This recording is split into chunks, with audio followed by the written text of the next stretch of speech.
ఓం శ్రీ గురుభ్యో నమ. అందరికీ నమస్కారం అండి. ఈరోజు మనం ఉత్తరాఖండ 92వ భాగం తెలుసుకుందాం.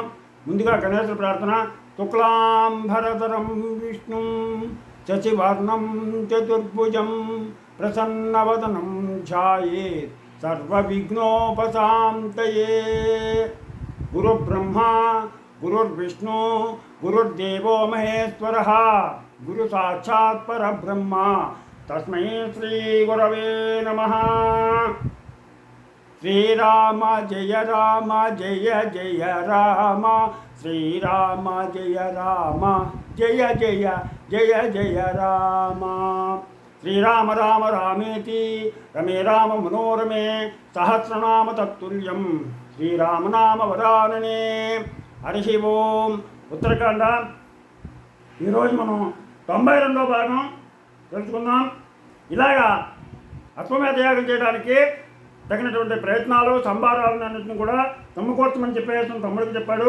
సోదరులన్నీ ఏర్పరపుగా రాముడు నల్లని జింక వంటి రంగు గలదయ్యు సర్వ లక్షణములు కలది అయిన అశ్వమును ఋత్విజులను మేఘనాథ వైర్యకు లక్ష్మణుడును కాపాడుతుందా విడిచెను.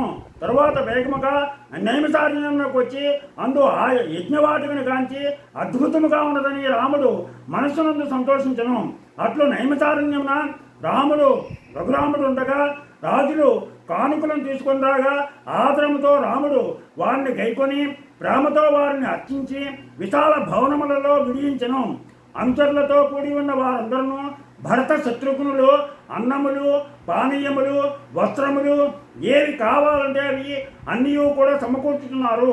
సుగ్రీవునితో కూడి వానరులందరూ బ్రాహ్మణులను వెతికి పూజించుతుండగా వృద్ధులను ఋషులను విభీషణుడు రాక్షసులతో కూడి అర్చనుడు మొదలైన విధానములచే సంతృష్టి కలిగించుతుండెను.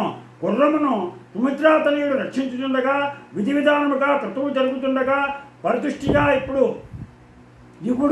అనే మాటల శబ్దమే అధికంగా వినబడుతుందను. కండ చక్కెర బెల్లముతో చేసిన పిండి వంటలు చాలని ఆచుకుల నేడు వరకు తెండల మాట వినరాక ముందే వడ్డించుతున్నవారు పెట్టుచుండరి. మాచన వస్త్రములు గలవాడు కానీ దీనుడు కానీ చిక్కిపోయిన వాడు కానీ మాట చెప్పుటకైనా ఆ మహాయజ్ఞమునందు ఒక్కడు కూడా కానరాడయ్యను.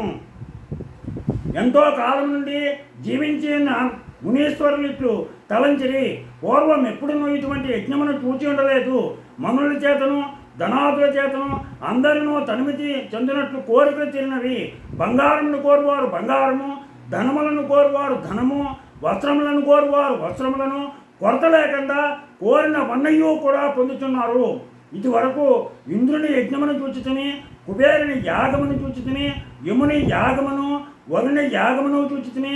అవి దీనికి కొంచెమైనను సాధ్యగునా అని ఆశ్చర్యపడుచు తపస్సంపన్నులు పలుకుతుండా వానర సమూహమును రాక్షసులను చేతులతో పట్టు వస్త్రములను ధనములను భోజనములను వస్త్రములను ఆయా తోట్లందు నిలిచి యాచకులకు కావలసినవన్నీ ఇచ్చుచుండవి.